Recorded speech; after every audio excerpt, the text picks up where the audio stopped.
दोस्तों, आज हम आपके लिए लेकर आए हैं गिलहरी के जीवन चक्र के बारे में जानकारी। अगर आपको अभी तक नहीं पता था कि गिलहरी का जन्म कैसे होता है, तो इस वीडियो के माध्यम से आप गिलहरी के जन्म को लाइव देख पाएंगे। वैसे इससे पहले हमने बिच्छू के जन्म की कहानी को आपके साथ शेयर किया था, जिस पर आपका बहुत ही अच्छा प्यार मिला है। तो इसी कारण हम इस जीवन चक्र की सीरीज को आगे बढ़ाते हुए इस वीडियो को लेकर आए हैं। गिलहरी के जीवन चक्र को जानने से पहले थोड़ा गिलहरी के बारे में भी जान लेते हैं। गिलहरी दुनिया के सभी खूबसूरत और प्यारे जानवरों में से एक है। ये गिलहरी एक छोटे स्तनधारी जीव होते हैं जो कि काफी हद तक चूहे की तरह दिखते हैं। इस गिलहरी का शरीर काफी लचीला और वजन में हल्का होता है, जिससे उनको पेड़ में चढ़ने उतरने में बहुत ही आसानी होती है। और अगर ये कभी पेड़ से गिर भी जाती हैं, तब भी इनको ज्यादा फर्क नहीं पड़ता है, क्योंकि ये वजन के मामले में बहुत ही हल्की होती हैं। इसके शरीर में छोटे छोटे रेशमी मुलायम बाल होते हैं और बिल्कुल इंसानों की तरह एक नाक, दो कान और मुंह होता है।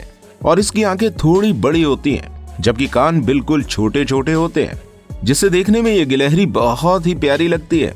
और अगर बात करें गिलहरी के रंगों की, तो ये काफी हद तक इसकी प्रजातियों पर निर्भर करता है। जैसे कि जो गिलहरी एशिया महाद्वीप में पाई जाती हैं, वो अधिकतर ग्रे, काले, भूरे, लाल और सफेद रंग में दिखाई देती हैं। मतलब कि एक प्रकार के सभी रंगों का कॉम्बिनेशन देखने को मिलता है। और एशिया में जो भी गिलहरी पाई जाती है, उसके शरीर के ऊपर सफेद रंग की लाइनें देखने को मिलती हैं। इसके अलावा गिलहरी के 4 पैर होते हैं, जिसमें से आगे के 2 पंजों में 4-4 नाखून होते हैं, जिन्हें वो किसी सामान को पकड़ने में उपयोग करती हैं। और पीछे के पैरों में 5-5 नाखून होते हैं, जिससे उसे किसी पेड़ पर चढ़ने में बहुत ही आसानी होती है। गिलहरी की टोटल प्रजातियों की बात करें तो वो लगभग 250 से 300 के करीब हो सकती हैं, जो कि ज्यादातर देखने में एक जैसी ही दिखाई देती हैं। आप और हम जैसे नॉर्मल इंसानों का इनकी प्रजातियों को पहचान कर पाना बहुत ही मुश्किल है। ये तो हो गई गिलहरी के बारे में कुछ खास बातें। चलिए अब जान लेते हैं आखिर गिलहरी का जन्म कैसे होता है।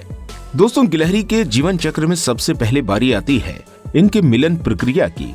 और आपको बता दूं, इनकी मिलन की प्रक्रिया की शुरुआत बड़े अनोखे अंदाज से होती है, जिसमें सबसे पहले नर गिलहरी मादा गिलहरी की तलाश करता है। और जैसे ही नर गिलहरी को मादा गिलहरी मिल जाती है, तो इसके बाद नर मादा को खुश करने के लिए कई तरह के करतब करता है। जैसा कि आप देख ही पा रहे हैं कि किस तरह से ये मादा गिलहरी को प्रजनन के लिए खुश करने में लगा हुआ है। और जैसे ही मादा गिलहरी इसके कारनामों से खुश हो जाती है, तो उसके बाद मादा भी पूंछ लहराकर और उछलकर प्रजनन करने का इशारा देती है। इसके बाद नर मादा गिलहरी के पीछे जाता है और एक सुरक्षित स्थान पाकर ये अपने प्रजनन की प्रक्रिया को शुरू करते हैं। इनकी मिलन प्रक्रिया का टाइम 10 से 15 मिनट का होता है। और जैसे ही ये मिलन प्रक्रिया पूरी होती है, इसके बाद नर गिलहरी दूसरी मादा गिलहरियों के साथ भी मिलन की प्रक्रिया में भाग लेता है। और ऐसा कई बार होता है। यानी कि सीधा सा मतलब ये है कि इस प्रजनन के मौसम के दौरान एक नर कई मादा गिलहरियों के साथ मिलन करता है, जैसा कि अधिकतर जानवरों में होता ही है। गिलहरी के इस प्रजनन की प्रक्रिया के कुछ दिनों बाद जब मादा गिलहरी गर्भ अवस्था में आ जाती है, तो ये इस दौरान अपने बच्चों को जन्म देने के लिए एक सुरक्षित ठिकाना ढूंढने में लग जाती है। और जब इनको एक सुरक्षित जगह मिल जाती है, तो इसके बाद गिलहरी अपना घर बनाना शुरू करती है। वैसे तो इनका ठिकाना पेड़ की डालें ही होती हैं, और क्योंकि ये पेड़ की डालों पर अपने बच्चों को जन्म नहीं दे सकती हैं, इसलिए ये पेड़ में ऐसी जगह ढूंढती हैं जहां पर कुछ खाली जगह इनको मिल सके। और जैसे ही ऐसी कोई खोखली जगह पेड़ में इनको दिखती है, तो वहीं पर ये पेड़ की छाल को छील छील कर अपनी जगह को और बड़ी कर लेते हैं, ताकि अपने बच्चों को जन्म देने में इन्हें कोई दिक्कत न हो और अन्य जानवरों से भी इनके बच्चे सुरक्षित बने रहें। तो जैसे ही गिलहरी का ये गर्भ अवस्था का समय 2 महीने पार कर जाता है, यानी इसके गर्भावस्था का समय पूरा हो जाता है, उसके बाद ये अपने बच्चों को जन्म देने के लिए अपने बनाए गए सुरक्षित स्थान पर पहुंच जाती है और अपने बच्चों को जन्म देती है। वाकई में ये नजारा आप पहली बार देख रहे होंगे। एक गिलहरी एक बार में करीब 4 से 5 बच्चों को जन्म देती है। और कुछ प्रजाति की गिलहरी ऐसी भी होती हैं जो कि इससे ज्यादा बच्चों को जन्म देती हैं। यानी कि इनके बच्चों की संख्या इनकी प्रजातियों पर भी निर्भर करती है। जन्म के टाइम पर गिलहरी के बच्चों का साइज करीब 1 से 2 इंच होता है। और वहीं इनकी आंखें बंद रहती हैं और ये बिल्कुल बाल रहित होते हैं। यानी जन्म के टाइम पर इनके शरीर में एक भी बाल नहीं होते हैं। और करीब 1 महीने तक ये गिलहरी के बच्चे पूरी तरह से अपनी मां पर ही निर्भर रहते हैं और पूरा समय सोकर बिताते हैं और इनकी मां के जरिए ही इनका भरण पोषण होता रहता है। और अगर बात करें गिलहरी के भोजन की, तो ये पूरी तरह से शुद्ध शाकाहारी होती है और ये पेड़ों के फल, उनके बीज और घास पत्तियों को खाकर अपना पेट भरती है। और गिलहरी अपने बच्चों को ठंड से बचाने के लिए सूखी घास फूस से अपने घर को भर देती है, जो कि इनके बच्चों के लिए गर्म कंबल का काम करता है। और जब गिलहरी के ये बच्चे 30 दिन के हो जाते हैं तो इनकी आंखें खुलने लगती हैं और इनके शरीर पर बाल भी आने लगते हैं और इसके बाद ये अपने घोंसले से बाहर निकलने में और घूमने फिरने के काबिल हो जाते हैं। लेकिन इसके बाद भी गिलहरी के ये बच्चे करीब 2 महीने तक अपनी मां के साथ ही रहते हैं और ये इस दौरान गिलहरी के द्वारा बनाए गए घोंसले के आसपास ही घूमते रहते हैं, लेकिन अपनी मां से दूर नहीं जाते हैं। और जैसे ही ये बच्चे पूरे 3 महीने के हो जाते हैं, इसके बाद इनकी किशोरावस्था शुरू हो जाती है। इसके बाद इनके शरीर पर पूरी तरह से बाल आ जाते हैं और इनके दांत भी निकलने लगते हैं।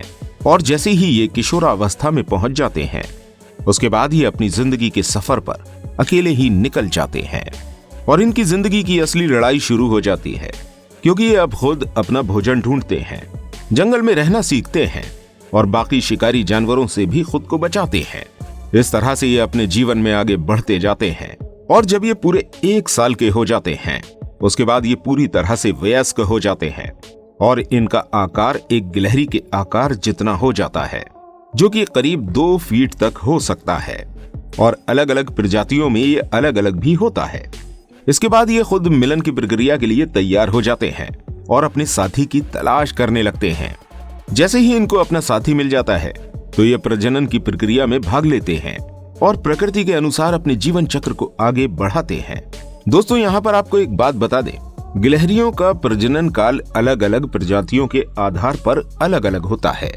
कुछ गिलहरियों की प्रजातियां होती हैं जो वर्ष की शुरुआत में ही प्रजनन करती हैं, तो वहीं पर कुछ प्रजातियां ऐसी होती हैं जो साल में 2 बार तक प्रजनन करती हैं और वहीं कुछ प्रजातियां ऐसी भी पाई जाती हैं जो साल के अंत में प्रजनन करती हैं। यानी कि कुल मिलाकर बात यह है कि जिस गिलहरी की प्रजाति जिस मौसम में निवास करती है, उसी अनुसार अपने प्रजनन को पूर्ण करती है।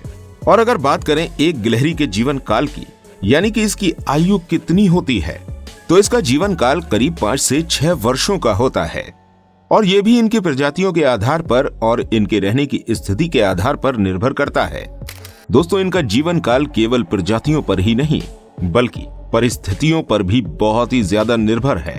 अगर कोई गिलहरी किसी जंगल पर निवास करती है तो वो 10 से 12 वर्ष तक जिंदा रहती है और वहीं अगर कोई गिलहरी किसी चिड़ियाघर में रहती है, यानी बिल्कुल ही सुरक्षित स्थान पर रहती है, तो इनके जीवन काल का समय करीब 15 से 18 वर्ष तक हो जाता है।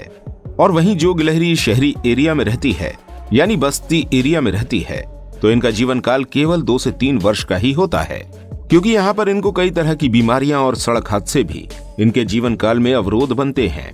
इसके अलावा गिलहरी के कुछ प्राकृतिक दुश्मन भी होते हैं, जैसे कि कुत्ता, बिल्ली, बाज और सांप। लेकिन इसका मतलब ये नहीं है कि ये गांव या शहरों में बिल्कुल ही असुरक्षित हैं। एक गिलहरी बहुत ही चालाक होती है और इसकी इंद्रियां इंसानों की इंद्रियों से कहीं अधिक तेजी से काम करती हैं। कहते हैं इसकी आंखें बनावट में कुछ इस तरह से होती हैं कि आगे की ओर देखते हुए भी पीछे की तरफ देख पाती हैं, जिससे इन्हें भागते टाइम अपने शिकार को पीछे पलटकर नहीं देखना पड़ता है, जिससे ये अपनी जान को बचा लेती हैं। दोस्तों, ये थी गिलहरी के बारे में अनोखी बातें और उसके जीवन चक्र की कहानी। और ऐसी ही कहानी हमने बिच्छू के बारे में भी बताई है। तो अब आपको स्क्रीन पर जो वीडियो दिख रही है उसको क्लिक करके भी जरूर देखिएगा। अगर ये वीडियो आपको थोड़ी भी अच्छी लगी है तो इसको लाइक करके अपने दोस्तों के साथ शेयर कर दीजिएगा और हमें सपोर्ट करने के लिए हमारे इस चैनल को सब्सक्राइब जरूर कीजिएगा। धन्यवाद।